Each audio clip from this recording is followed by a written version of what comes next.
Good evening from Johannesburg. I'm Phakamile Hlubi-Majola, NUMSA National Spokesperson. Welcome to Let's Have It Out.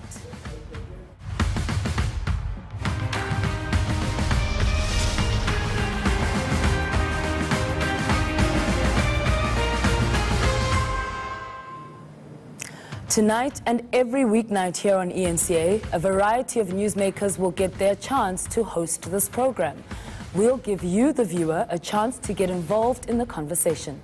Unfiltered, accountable, and accessible. 24 years after democracy, not much has changed in modern-day South Africa. The African majority remains exploited, they earn low salaries and are exposed to appalling working and living conditions. 6.6 million workers earn less than the proposed 20 Rand per hour poverty national minimum wage proposed by the government. In a country with an expanded unemployment rate of 37% and more than half the population living below the breadline, we believe as NUMSA that a 20 Rand per hour national minimum wage will not make any material impact in improving the lives of the African working class majority. Earlier this month, Parliament's Select Committee on Economic and Business Development adopted the National Minimum Wage Bill, bringing it one step closer to implementation. The proposed bill sets the minimum wage at 20 Rand per hour, effectively a poverty wage. However, farm workers will earn 18 Rand per hour, domestic workers will earn 15 Rand per hour, and expanded public works program workers will earn 11 Rand per hour. A progressive national minimum wage, which we argue must be a living wage, can contribute significantly to undoing the colonial, racist history of our country and creating a genuinely free and equal society. A national minimum wage can benefit the economy and improve the lives of the working class and the poor. The Free Market Foundation, however, are completely opposed to the national minimum wage. They believe that it will hurt the economy. You can be part of this conversation. Here's how. Tweet us at ENCA using the hashtag LHIO. Call us on 011-759-6340 or send us a WhatsApp or WhatsApp video on 082-884-6370. And make sure those videos are no longer than 30 seconds, please.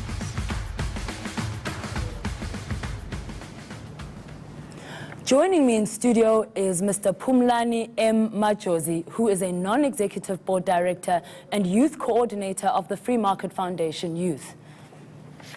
Good evening, Phumlani. Good evening. Great to see you back on screen. Great to see you, Yeah. and thank you for being here today. Yes, yeah.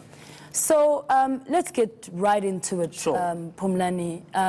You know, if I can describe your position as the Free Market Foundation, the way I see it, the Free Market Foundation and the ANC government are actually on the same page. Both of you believe in the super exploitation of African labor.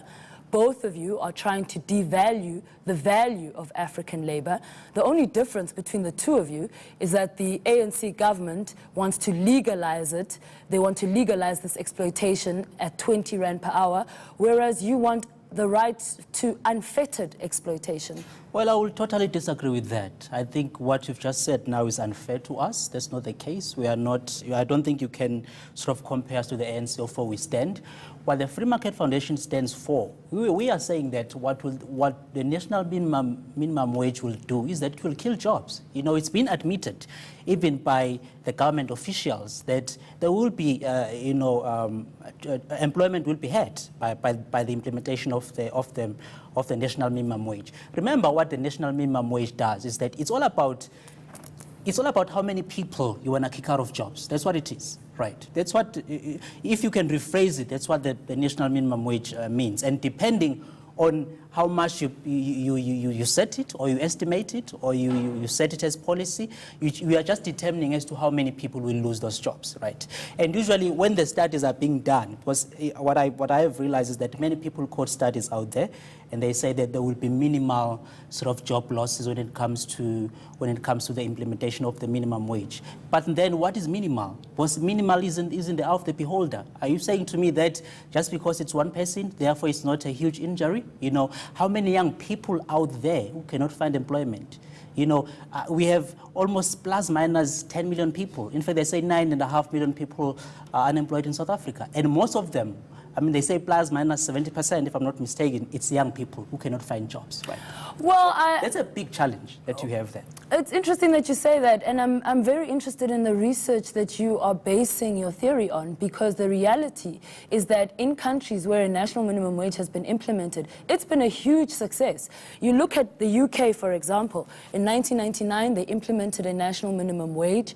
Today, the draconian, backward, conservative Tory government is celebrating that national minimum wage, calling it a massive victory for the population and the citizenry of the UK, because of the fact that it has had a fundamental impact in actually dealing with the imbalances of wage gaps between workers. They've said it has had a profound impact in improving the lives of ordinary citizens. Have they spoken about job losses that have been there? Have they estimated There have been no job losses, and in fact in Brazil, hence I'm asking you, what evidence are you bringing to the table? Well, for because example, there's actual examples where this has happened and it's been a success. Let me quote, because we can play around with statistics, that's all right.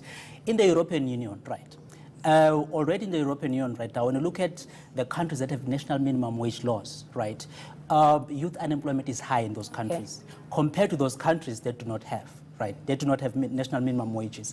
So my point is that no matter how we look at it, there will always be the damage in terms of employment. And in our case, where you have a big number of people with low skills, right? Remember, South Africa suffers from oversupply of low-skilled labor. A creation of capital, the very system not that really you support. A creation Absolutely. of... No, a creation Absolutely. of... Okay, I wouldn't say no, but I would say... I don't want to say no. But what I will say is that I would disagree when you say that it's a creation of, it's because of capitalism and so on. I would argue that in most cases, when you look at the data, right, you will see that regardless of people's colors, right, whether we are black or white and so on, you will see that if you are skilled in South Africa, we are lucky to have a labor market where if you are skilled, you can still get a decent wage, right? If you are educated, you have at least a college degree. Data shows that the moment that you get more skills, getting qualified in South Africa, your income goes higher. So to come and say that you are blaming this system, whether it's capitalism or whatever people call it, I don't think really we should go that route. We should be asking ourselves as to how do we empower people from a skills point of view, how to ensure that given the fact that we live in an economy that is evolving, it's becoming more digital, it's becoming more sophisticated, you have to fix things like education over the long term. And you cannot have a policy where government is just declining our education as it is doing right now, the quality, the passing standards and so on. So all those things matter. I would argue that instead of blaming capitalism and all these systems that we are talking about, let's look at what happens when people, they are getting more and more skills. And South Africa's labor market, it's so good that it rewards people who are more educated.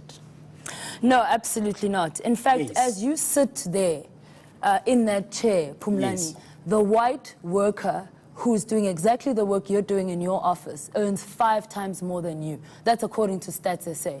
So and why is that? Because South Africa's economy is based on racism.